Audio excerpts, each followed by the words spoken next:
Selamat datang di Ngalor Ngalbum Horor. Balik mana ambil aku Icang dengan quotes hari ini. Cinta memang buta, tapi cinta tidak tuli lur. Karena cinta bisa membedakan mana suara Honda Supra, mana suara Honda Jazz. Sesuai requestan dari kalian, kali ini kita akan mengalor film yang cakep premisnya lur. Bergenre kriminal thriller. Film ini berjudul Little Bone Lodge tahun 2023. Mengisahkan sebuah keluarga yang hidup di rumah peternakan dan jauh dari keramaian. Namun di suatu malam mereka kedatangan dua pria yang salah satunya terluka parah. Si ibu pun mau menolong mereka, namun konflik akhirnya terjadi dan fakta mengerikan pun akhirnya terkuak. Seperti apakah kengerian film satu ini? Langsung kita ke requestan salam dari dulurku Alvin Setiawan ya Cak. Nitip salam kanggo arek-arek kabeh Cak. Torik 2 bulan udah haji. Kalian 2 bulan udah ngapain aja? Loh. Jangankan haji, Bok. Kita ini usia 2 bulan bukan digendong pas haji, Bok, tapi digendong dengan pahitnya kenyataan hidup sejak dini, Bok. Monggo sekecaaken, Bok. Film diawali dengan sebuah narasi yang menjelaskan bahwa ibu adalah nama yang sering didoakan oleh semua anak di dunia. Ibu bisa sangat mulia, bisa juga sangat mengerikan, bisa baik hati, bisa juga suka marah. Rasa cintanya tidak bisa ditandingi, bahkan jika ada yang berani menyakiti keluarganya, ibu bisa melakukan apapun yang tidak pernah kita bisa bayangkan, apapun resikonya lur. Dan inilah Pondok Tulang Kecil. To ever harm her family and what she'd be capable of. Her job is to protect, no matter the cost, and love with a ferocity that can never be matched. She can be glorious, benevolent, or filled with... Di suatu malam saat badai hujan deras, seorang wanita bernama Rose sedang mengunci gudang di halaman rumahnya. Rose tinggal di rumah yang jauh dari keramaian dan berada di perbukitan bersama putri semata wayangnya yaitu Macy dan suaminya yang lumpuh total bernama Roger. Hari itu Roger berulang tahun dan Macy pun membuatkan kue yang begitu indah untuk ayahnya. Mereka berdua memberi kejutan dan pesta kecil-kecilan untuk Roger yang hanya bisa melihat dan mendengar namun tidak bisa berbicara. Seperti biasa Rose menyuntikkan obat pereda sakit secara rutin ke Roger dan mereka pun mulai makan kue. Tapi tiba-tiba Best one you've ever done. That's so beautiful. First the medicine, then the cake.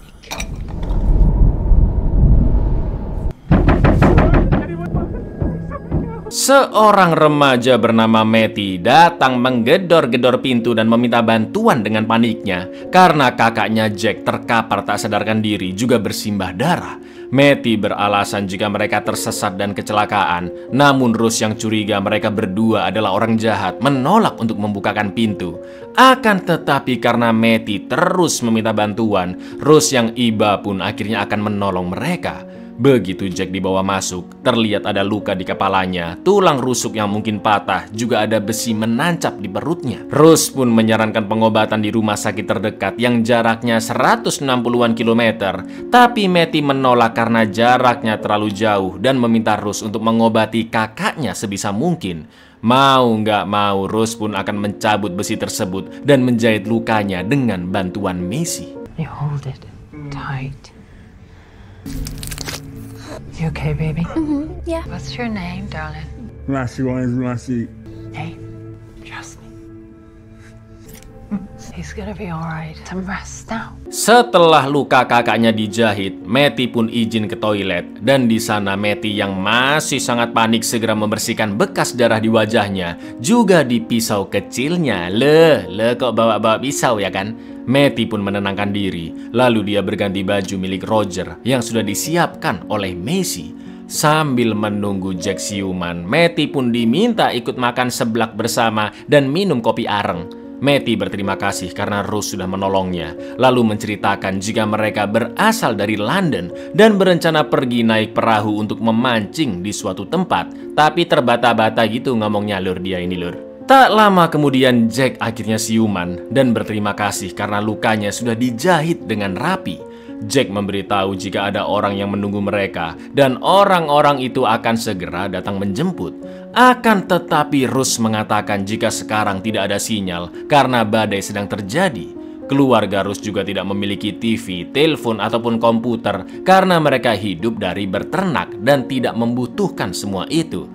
Coba kalau Anda kayak gini baru nggak megang HP 1 jam aja udah kena mental health kan Anda kan? Rose pun menyarankan untuk menggunakan wartel jadul di jalan menuju desa yang mungkin masih berfungsi. Dan Rose bisa mengantar mereka berdua esok pagi setelah badai reda. Maka dari itu Rose mempersilahkan Matty dan Jack untuk beristirahat dulu malam itu di kamarnya Roger. We've got people waiting on us. We're okay and get them to come pick us up.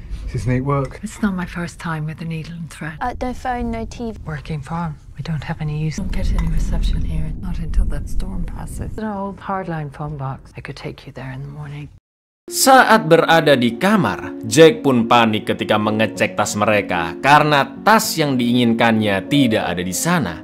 Jack pun bertanya kepada Matty di manakah tas itu berada karena jika tas itu hilang mereka bisa dalam bahaya. Matty yang ketakutan pun mengatakan jika tas itu mungkin tertinggal di dalam mobil dan lupa dia bawa saat meminta pertolongan ke rumah Rose. Jack pun harus mengambil tas itu sekarang juga dan dia akhirnya menyembunyikan buku catatan kesayangan milik Matty agar adiknya itu menjadi tantrum dan Jack bisa beralasan kerus bahwa dia butuh bantuan mengambil buku tersebut ke mobilnya di lokasi kecelakaan. Padahal sebenarnya Jack ingin mengambil tas berharga tersebut, ya kan? But we know that other bag. We're taking the wrong one.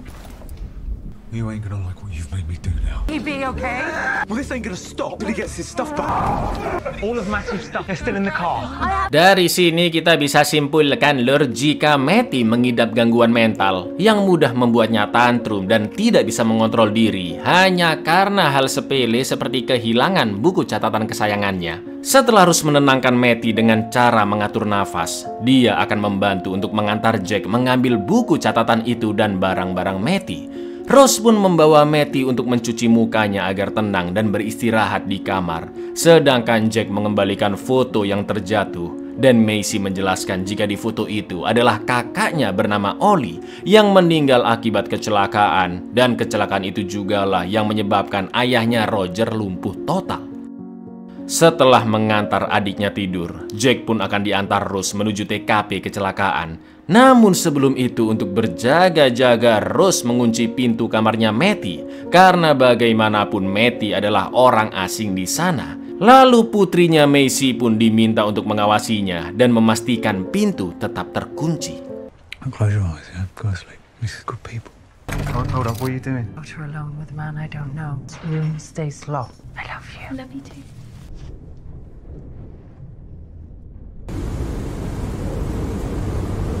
Saat OTW, Jack menduga Rose adalah seorang perawat dari caranya menjahit yang rapi, juga caranya menenangkan adiknya Matty. Rose pun menjawab jika dulu dia adalah dokter ahli anestesi atau dokter yang ahli seputar bius-membius Lur. Namun karena satu dan lain hal, Rose memutuskan untuk beternak di tempat terpencil. Jack pun merasa beruntung karena Matty membawanya ke rumah Rose yang ternyata seorang dokter. Tak lama kemudian mereka pun sampai di TKP dan terlihat mobil Jack yang benar-benar terguling. Jack pun segera mengambil tasnya, namun karena dia kepleset, Rose pun menolongnya dan tanpa sengaja Rose melihat mayat teman Jack bernama Michael yang sudah tewas di dalam mobil akibat kecelakaan. I can't believe you walked away from me. I'm good. Karena Rose sudah melihat mayat tersebut, sambil menodongkan pistol, Jack mengancam Rose untuk tidak bersikap macam-macam atau dia akan dibunuh. Dan Jack juga memaksanya untuk mengantar ke wartel jadul saat itu juga.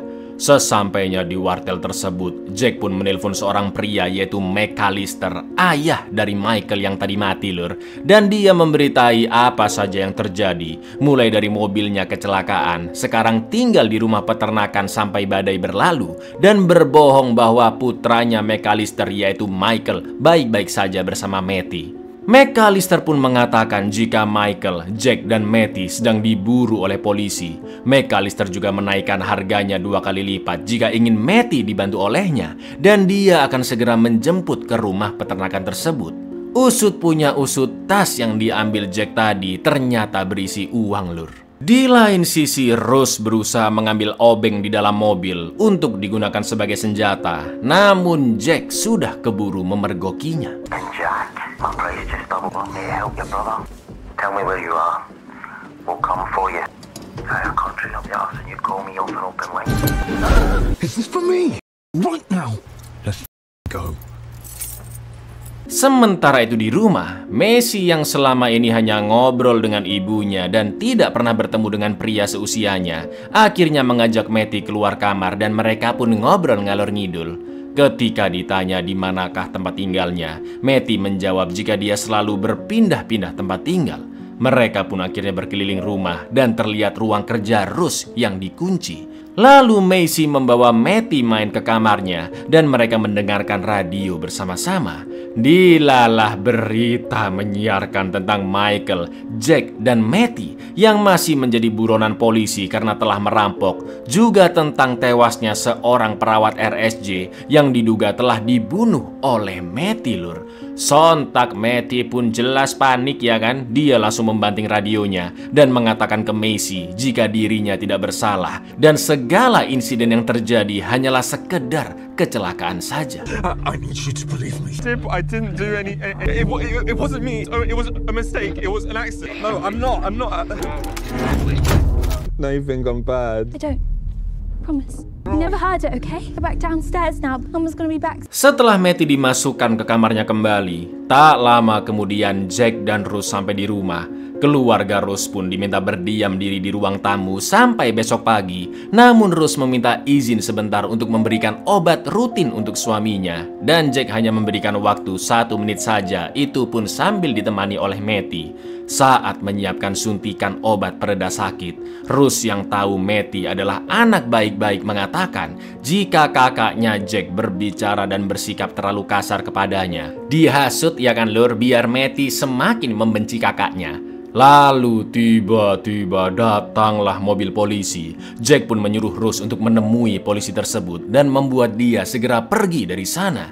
Sementara Matty diminta bersembunyi dengan Macy sekaligus mengawasinya, dan Jack bersembunyi di ruangan lain. Seorang polisi yang sebut saja Pak Ijo dipersilakan masuk ke rumah dan tujuan dia berpatroli adalah mencari 3 orang bersenjata yang sedang dicari-cari karena telah merampok. Pak Ijo pun mulai berkeliling rumah dan ketika Rose membuatkan kopi ABC saset, Pak Ijo melihat foto Macy yang masih kecil bersama Roger.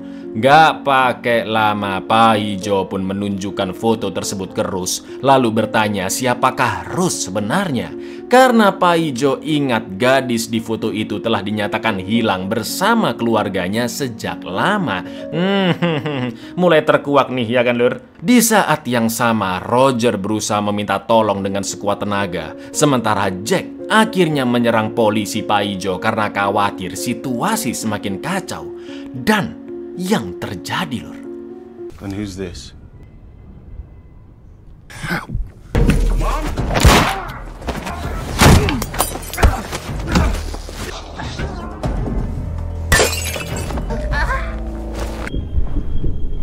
It is you. Iya, Pak Ijo tewas ditembak shotgun oleh Rose dan Jack dibuat pingsan. Begitu pula dengan Macy yang menghantam Matty dengan vas karena dia menganggap Matty adalah kriminal berbahaya. Setelah itu Roger yang mulai sedikit berbicara langsung diberikan suntikan dan ternyata itu bukanlah obat pereda sakit, melainkan obat agar Roger tetap dalam keadaan lumpuh lur. Macy yang masih bingung dan ketakutan pun segera ditenangkan oleh Rose dan dia mengatakan jika tindakannya barusan adalah demi melindungi Macy. Look what you made me do. He'd have tried to take you, and I will never let that. For you, baby. Everything I do is for you. Trust me. You do what I tell you. Jack dan Matty yang masih tak sadarkan diri diseret menuju basement rahasia dan tangan mereka diborgol. Setelah itu Macy diminta membantu untuk menggotong mayat Paijo ke bagasi mobil polisinya untuk dibawa pergi ke suatu tempat. Namun Macy yang sempat melihat HP Paijo langsung mengambilnya diam-diam. Mereka berdua pun OTW sampai ke tengah hutan yang jaraknya cukup jauh. Lalu Rose menembak jendela depan mobil Paijo dan menggeletakkan mayatnya di sana agar seolah-olah Paijo dibunuh oleh Jack beserta komplotannya. Macy yang mulai curiga pun bertanya kenapa polisi tadi berusaha memisahkannya dengan Rose. Namun Rose beralasan jika semua orang jahat kecuali dirinya. Dan Macy pun mantuk-mantuk aja percaya lur, karena memang sejak kecil dia hanya ngobrol dengan Rose ya kan. Jadi yang diikuti sama dipanuti ya cuma Rose doang lur. Rose pun kebingungan mencari HP Paijo yang gak ketemu-ketemu. Karena HP itu harus ada di sana agar lokasi rumah peternakan tidak terlacak. Macy yang sudah percaya lagi dengan Rose pun akhirnya menaruh HP Paijo di sana seolah-olah memang baru saja terjatuh. Now you have to be strong. No more questions, okay? That's why I've had to shield you from... No one is good. Mama, look. Clever girl. You're so pretty.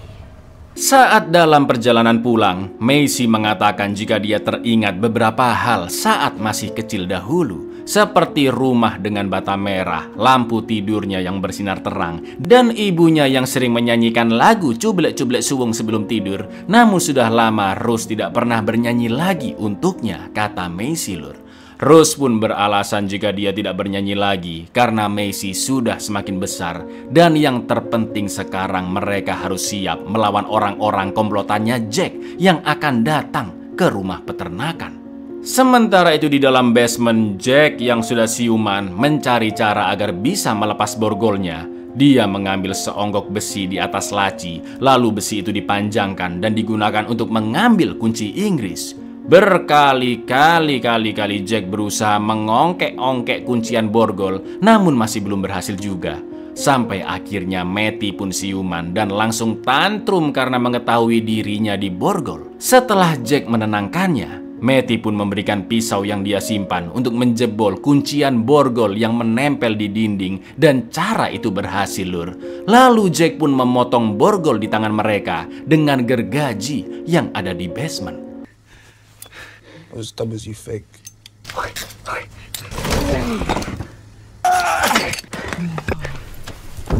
Alhamdulillahnya di basement itu terdapat pintu lain menuju keluar rumah. Akan tetapi mereka tidak bisa kabur begitu saja karena Jack harus mengambil tas berisi uang yang masih ada di dalam rumah. Namun Matty mulai merengek-rengek ingin segera kabur dari sana.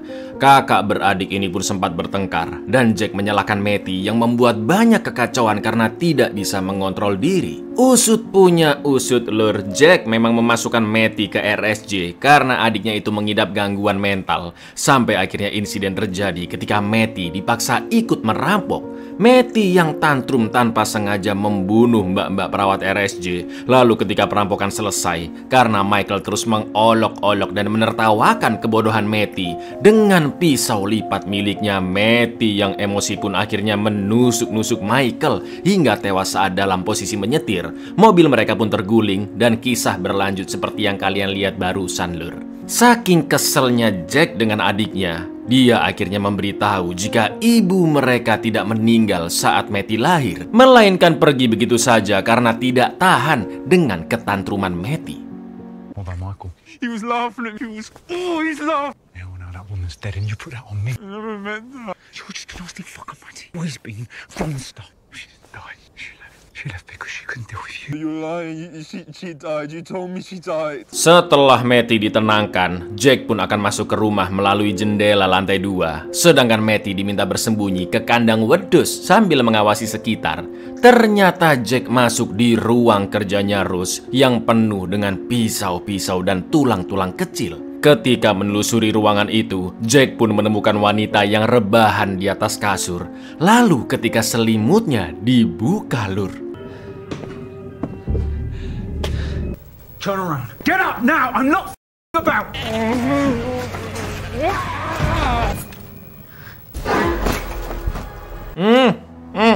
Apa enggak shock Jack melihat wanita yang diamputisa tangan dan kakinya nggak beraturan namun masih hidup Banyak artikel tentang keluarga yang hilang tertempel di sana. Dan ternyata betul wanita itu bernama Bella, ibu kandung dari Macy, yang nama aslinya adalah Jenny dan istri dari Roger, Lur. Jadi begini, beberapa tahun lalu mobil keluarga Roger menabrak mobil keluarganya Rose. Naasnya suami Rose, anak pertamanya Ollie, dan bayinya yaitu Macy tewas di insiden tersebut. Rose yang sangat terpukul, sedih sekaligus emosi akhirnya membalas dendam dengan membuat Roger lumpuh total, mencuci otak Jenny yang saat itu masih kecil agar mengira Rose adalah ibunya, juga mengamputi Bella perlahan demi perlahan, dibuat tersiksa antara hidup dan mati sambil dipertontonkan CCTV di seisi rumah agar Bella melihat suaminya lumpuh dan putrinya Jenny menjadi anak dari Rose. Sebagai ibu yang sudah tidak waras, Rose ingin Bella merasakan bagaimana rasanya kehilangan keluarga. Luar biasa mengerikan, bukan? Melihat kondisi Bella yang memprihatinkan, Jack sampai meneteskan air matanya. Ironisnya Bella meminta Jack untuk memanggil polisi, yang jelas itu tidak bisa dilakukannya karena Jack adalah buronan. You were driving the other car. Go, please. Just gonna do that. Just got to. Awalnya Jack ingin membawa Bella pergi dari sana, namun Bella memohon kepada Jack untuk membunuhnya saja karena dia tidak akan bisa melanjutkan hidup seperti itu dan hanya ingin tidur nyenyak selamanya.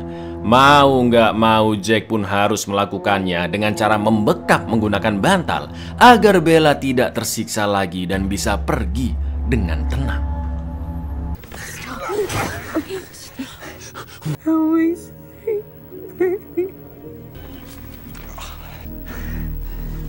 Tak lama kemudian Rose dan Jenny pun pulang. Namun ketika akan masuk ke rumah, ada seekor embek yang berkeliaran. Curiga ada seseorang di kandang, Rose pun akan mengeceknya, sedangkan Jenny diminta menunggu di sana. Rose akhirnya menemukan Matty dan lagi-lagi Rose berusaha mempengaruhi dengan mengatakan jika Matty mengingatkannya dengan Ollie dan mungkin mereka bisa hidup bersama. Mendengar itu, Matty yang selama ini rindu dengan sosok ibu pun langsung memeluk Rose. Sementara itu Jack berhasil turun ke lantai 1 melewati lift makanan dan mengambil tas uangnya. Akan tetapi karena luka di perutnya kembali terbuka, dengan terpaksa Jack harus menutupnya lagi pakai staples, Lur. Di lain sisi, McAllister dan anak buahnya menemukan mobil Jack yang terguling. You remind me, my Ollie. Tell me to Mama.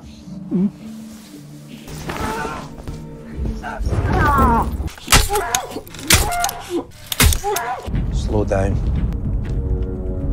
Tepat ketika Jenny masuk ke dalam rumah, Rose pun mematikan listrik agar Jack kesulitan kabur. Jack pun langsung menodongkan pisaunya ke Jenny dan membawanya ke ruangan tempat Roger berada. Di sana Jack memberitahu fakta-fakta sebenarnya, mulai dari nama aslinya yaitu Jenny, siapakah Rose sebenarnya, dan insiden kecelakaan yang terjadi dahulu. Awalnya Jenny tidak percaya karena Jack adalah seorang kriminal. Namun begitu Jack memberikan kalung milik Bella, juga foto keluarga mereka, sontak Jenny pun teringat jika Bella memang ibu kandungnya. Jack pun terpaksa berbohong jika dia tidak mengetahui di manakah Bella berada. Dan sekarang yang terpenting, Jack akan menyelamatkan Matty, Roger, juga Jenny pergi dari rumah Lutznut tersebut.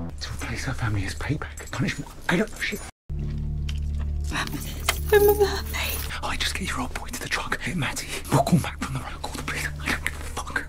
Right now, we've got to go. Come on. Jenny sudah membawa ayahnya Roger masuk ke dalam mobil. Namun Jack yang tidak menemukan Matty di dalam kandang akhirnya masuk lagi ke dalam rumah. Dan tiba-tiba, Stay here. He wants me to stay. Ah! Please, no, you don't have to look after me anymore. Mama's gonna look after. Shut up, you Matty, what are you doing? Jack mengatakan jika dia sudah mengetahui perbuatan gilanya Rose dan mengungkap semua fakta itu ke Jenny. Untungnya Jack berhasil menyikat Rose hingga pingsan dan mengambil pistolnya. Akan tetapi ketika Jack akan menembak mati Rose, Matty langsung menghentikannya demi melindungi Rose yang sudah dianggap sebagai ibunya. Adu bacot pun terjadi sampai akhirnya Matty yang tantrum mendorong Jack lalu memukulinya berkali-kali.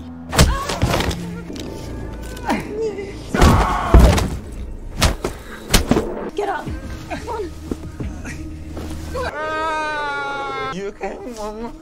Jenny pun datang membawa Jack bersembunyi ke dalam kandang, dan Rose yang sudah sadar mengejar mereka sambil terus menodongkan pistol. Tak lama kemudian McAllister dan anak buahnya datang. Jack langsung memberi kunci mobil ke Jenny agar bisa pergi menyelamatkan diri bersama Roger, sedangkan dia meminta perlindungan ke McAllister.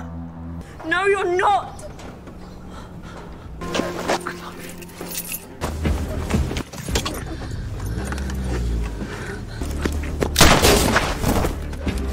Bukannya mendapat perlindungan, McAllister yang sudah melihat putranya Michael tewas langsung memukul Jack karena dianggap menjadi pelakunya.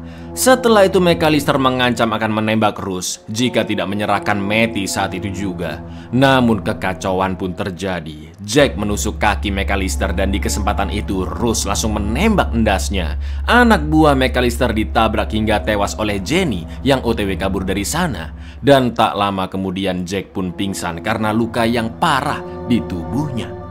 Please, Mac, don't hurt him. Do you want him? You can take him too. But you're not touching this boy. I killed Michael. If you're gonna hurt someone.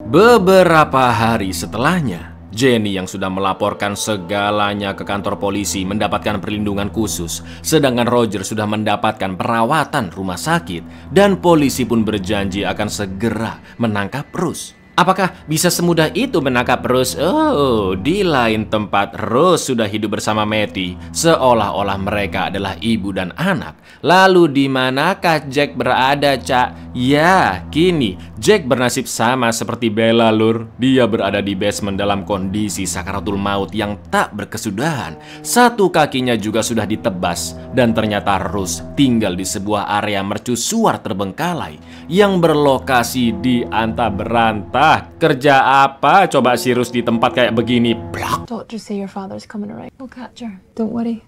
Benevolent or filled with wrath. Her job is to protect, no matter the cost. Buyar, ngeri ya punya ibu kayak begini ya, Lur ya. Semoga kita semua selalu dijauhkan dari orang-orang jahat, Lur, karena kita tidak pernah tahu hati seseorang sesungguhnya. Yang paling enak itu aktingnya di film ini siapa? Si Roger jelas. Diem aja dia udah tapi dapat bayaran. Assalamualaikum.